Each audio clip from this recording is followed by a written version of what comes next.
On my way to court today, I blasted Taylor Swift to warm up my voice and calm my nerves. And there was a line in one of her songs that summarized what this case is about. Band-Aids don't stop bullet holes. And that's what this case is about. It's about the prosecution attempting to put a Band-Aid on problems that can't be fixed with a Band-Aid. The prosecution has charged Jennifer Crumbley with involuntary manslaughter in an effort to make the community feel better, in an effort to make people feel like someone is being held responsible, in an effort to send a message to gun owners, and none of those problems will be solved by charging Jennifer Crumbley with involuntary manslaughter. It's the same effect as when your child comes to you with a boo-boo and you give them a Band-Aid that they put on that doesn't take away the pain and can't undo what's happened to them. And in this case, a Band-Aid will never bring back the lives that were lost by Hannah, Justin, Tate, and Madison Baldwin. And the evidence in this case is absolutely horrific. Much of the evidence is going to make you sick and disgusted and scare you, traumatize you, and quite frankly, there's no reason the evidence needs to be shown. Mrs. Crumbley, myself, everyone in this courtroom agrees that on November 30th, 2021, the worst possible thing happened when Ethan Crumbley used a gun and terrorized the Oxford High School. So as you are watching the evidence, I ask you to keep in mind that much of what the prosecution is going to show you is going to alarm you and disgust you and be horrifically sad and tragic. But that evidence is about about the shooter. And in this case, we have agreed to call Jennifer Crumbley's son the shooter because he is the shooter and he is the one, as you will see from the evidence, who was responsible for the tragedy that unfolded on November 30th of 2021. Prior to November 30th, Jennifer Crumbley was the mother to a 15-year-old son, and she did not have it on her radar in any way that there was any mental disturbance, that her son would ever take a gun into a school, that her son would ever shoot people. The evidence at trial is going to show you that Jennifer Crumbley did the best she could as a mother to a child who grew up into a teenager and had no way to know what was going to happen. Jennifer Crumbley raised a son that she took to soccer practice, basketball, bowling. She's the kind of mother who, when a mole on his back changed color, a 1 millimeter mole, she took him to urgent care. She's the kind of mother who's texting her husband, who is at home, working from home, "Where is Ethan? Where is Ethan? Where is Ethan?" at 3:14 in the afternoon, getting texts back saying, "Ethan gets home at 3:16, what's your problem?" And she keeps texting, "Where is he? Where is he?" You will see that if anything, Jennifer Crumbley was a hyper-vigilant mother who cared more about her son than anything in the world. Jennifer Crumbley is not a perfect parent, and we don't claim that she is. But what the evidence is going to show in this case is that the prosecution has very selectively pulled out slivers of evidence from a forest of trees to try to convince you that there was something wrong with Ethan and Jennifer Crumbley, as his mom, should have known. And at the end of the day, these slivers of evidence that are going to be presented to you will have no context and no explanation, and the defense will agree that on their face it looks bad. But like any of you who look back at text messages sent a year ago, they may look bad without context and explanation. And so we would ask that you reserve any judgment on these slivers of evidence until the defense presents evidence itself, and we will be presenting evidence in this case, to show the context and what was truly happening on these days that the prosecution is going to try to make you believe something more was happened. By way of example, the prosecution has one day where they claim Ethan needed help and Jennifer Crumbley was out with her horse. James Crumbley was with her at the barn. They had just gotten a new horse.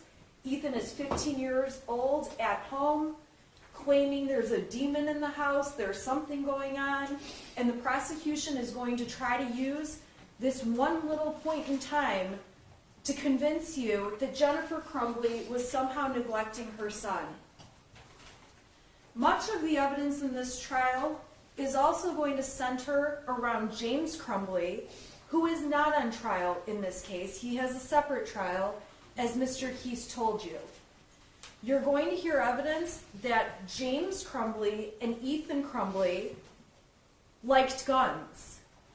They had 3 guns. 2 guns that were purchased earlier in 2021, and a gun that was purchased at a Black Friday sale the day after Thanksgiving in 2021. You are going to hear evidence that James and Ethan went to the shooting range often, that James was responsible for storing the guns, and to be quite frank, Jennifer Crumbley didn't know anything about guns. Jennifer Crumbley, you will hear evidence, she went to the shooting range one time with James and the shooter, and she went a second time after the gun was bought. She was attempting to find a way to spend time with her son, who had just lost a dog, his friend had moved away from him. She's trying to find a way to connect to him, but on that day, when Jennifer Crumbley went to the shooting range, you will hear evidence that she didn't even know where the gun was or how to put it in the car. She had her husband prepare the gun to take it to the range. He had hid the gun in the bedroom of their home. The gun had a cable lock, a trigger lock in place. James Crumbley had the key to the trigger lock that kept the gun secure. James Crumbley used the trigger lock key, took the cable lock off, put the gun in the back of Miss Crumbley's car. Mrs. Crumbley simply drove to the gun range. You will see video of their experience at the gun range, and you will see that the shooter is the one showing Mrs. Crumbley how to use the gun at the range. And when they're done at the range, the gun was placed back in the back seat of the car, not back seat, but the back of an SUV. And Jennifer Crumbley drove home, and not being responsible for storing the gun and not even knowing where the gun specifically was placed, Jennifer Crumbley left the gun locked in the trunk, the back part of her SUV, and James Crumbley was responsible for getting the gun out, putting the trigger lock back on, storing the gun, and Mrs. Crumbley had nothing to do with that part of what happened. Over the next couple of days, this is right after Thanksgiving, the family is picking out their Christmas tree, talking about Christmas presents. There was certainly some sadness in the shooter's life, but nothing that would have amounted to any reason to believe he's going to shoot people or commit a school shooting. You will hear testimony that on the day of the shooting, Jennifer Crumbley went to work. She is essentially the breadwinner at this time. Mr. Crumbley was in between jobs. He's about to get a job offer. Mrs. Crumbley is trying to keep the household finances up. She's at work, and she finds out through an email and text message that her son has drawn this alarming drawing the prosecution put on the screen. Jennifer freaks out when she sees the drawing. You will see the text messages that show she's urgently texting her husband, emergency, call me now, and she races out of work and goes to the school. Upon arriving at the school, she meets with Sean Hopkins, the school counselor. She meets with Nick Ejak, the school principal, and she meets with James Crumbley and the shooter. And they are all in a room together where the shooter explains why he has put together this drawing and what the drawing means. The family and the school talk about how a counselor would be a good idea for the shooter to get into some kind of counseling. The meeting is not nearly as severe as Mrs. Crumbley was initially expecting. Trained professionals at the school who evaluate children represent that the shooter is of no risk to anyone, and they allow him to stay in school. The testimony will show this is not a situation where Jennifer Crumbley refused to take her child from the school. She was provided the option of take him home or leave him here. The shooter struggled when they had online school during COVID. It caused him great anxiety to miss school, and he wanted to stay that day. The school was fine with it. Mrs. Crumbley did leave the school and left the shooter at the school, not knowing he was going to become a shooter within the next few hours. Jennifer Crumbley, the evidence is going to show you, returns to work, and suddenly there is news that there's an open shooter at Oxford. Jennifer Crumbley, it's not even on her radar that her son would be the one with the gun doing anything. Her immediate concern is that her son may be hurt. As she is driving to the school as fast as she can, she has conversations with her husband and becomes aware that the gun at their house is missing. And in Jennifer Crumbley's mind, and you will hear evidence of this, she believes that perhaps her son has done something stupid, like taken the gun and shot it in the air or done something. She knows he's still alive and believes that it's going to be okay. Whatever's happened, they can cross that bridge. A little bit later, there's more conversations, and Mrs. Crumbley becomes concerned that the shooter is actually attempting suicide, and Jennifer Crumbley texts her son, "Ethan, don't do it." It still has not crossed her mind that he would ever shoot another person. Ultimately, Jennifer and James Crumbley are called to the substation where they learn that their son has become a school shooter and has shot people and that there are fatalities. Jennifer Crumbley will tell you she still could not believe that was true and went into a complete state of shock and despair and stress and not knowing realizing her life and everyone's life was going to change. And her initial comments are about how could her son have ruined so many lives that day. Jennifer Crumbley sees her son at the substation, and for the first time, when he looks at her, his eyes looked black. And it was a son she did not recognize. Jennifer Crumbley and James Crumbley go back to their house where law enforcement execute a search warrant. Law enforcement takes their cell phones, which the Crumbleys handed over. The Crumbleys have to go and buy burner phones or track phones so they have something to use to be in touch. They begin to realize that there are death threats around their house. People are planning riots around their house, and they cannot be in their home. Jennifer Crumbley and James Crumbley drive to a hotel where they spend the night. They are trying to figure out what is happening, and all Jennifer can think about are the things she believes she can control, like keeping her job, keeping health insurance, figuring out money, figuring out lawyers, and trying to digest what has just absolutely tragically unfolded.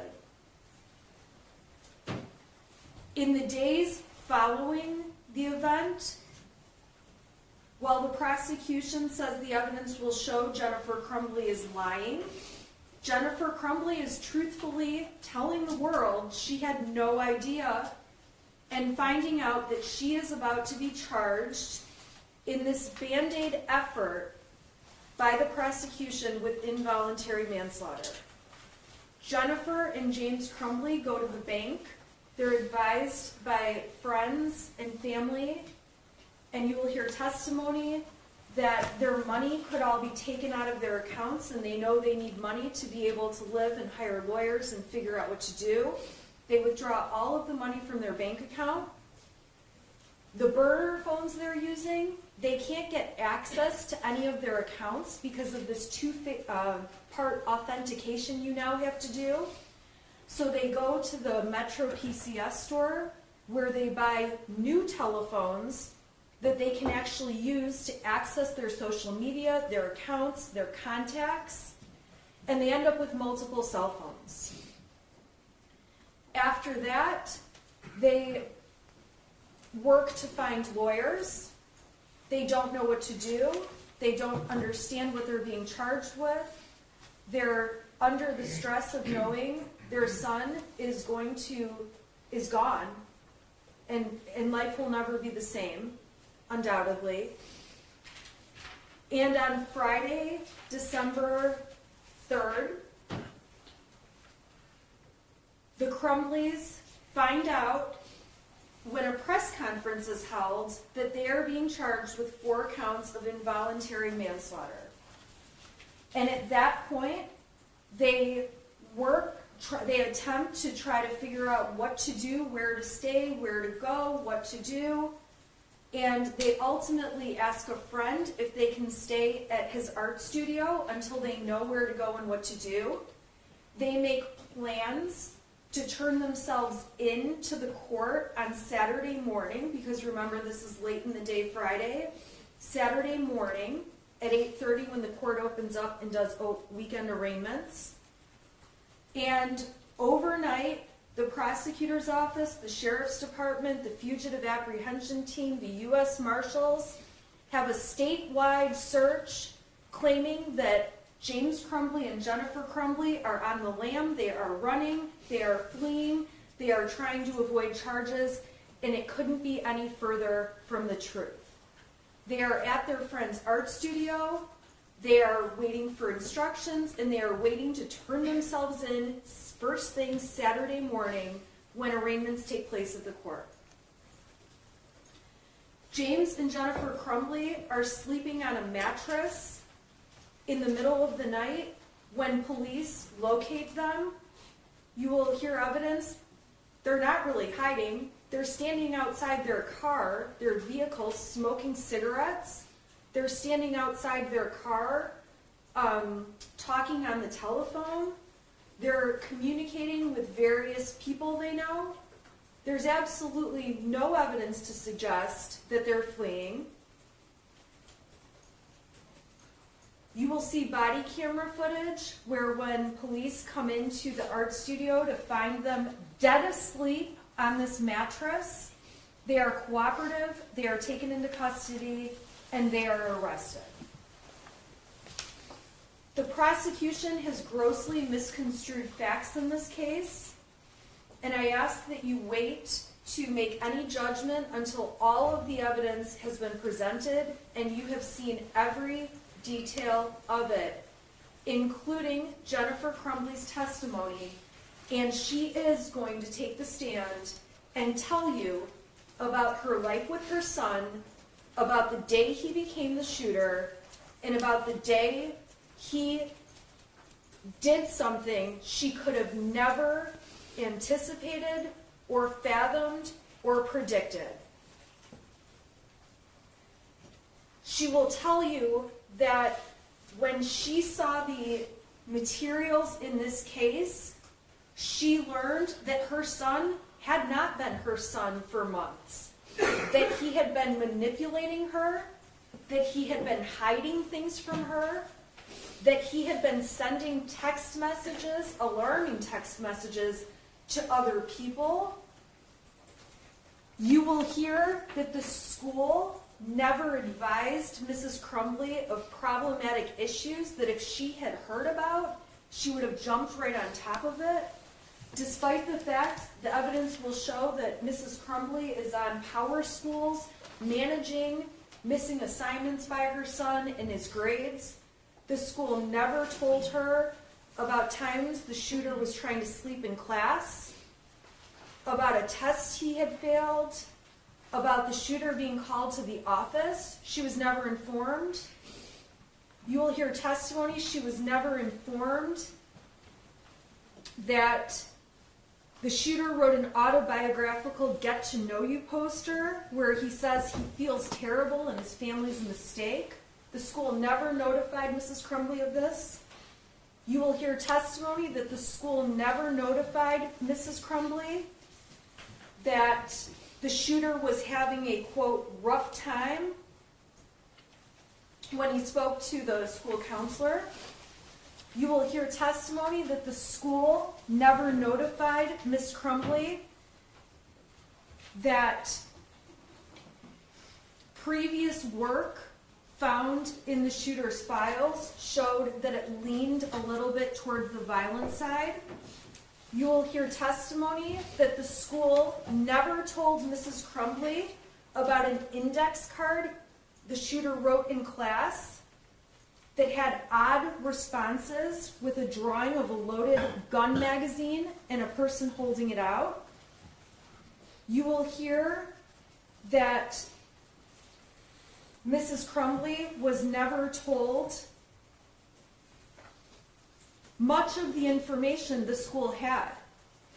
And so when the prosecution is urging you not to assign fault to anyone else, at the end of the day, we ask that you pay attention to the evidence that Mrs. Crumbley knew.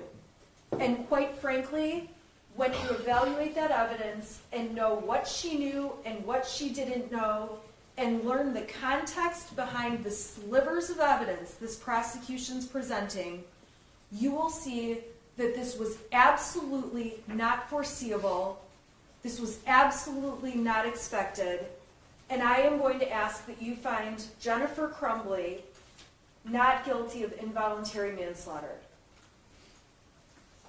Thank you, Ms. Smith. Will you tell me who the person this is? I'm going to ask the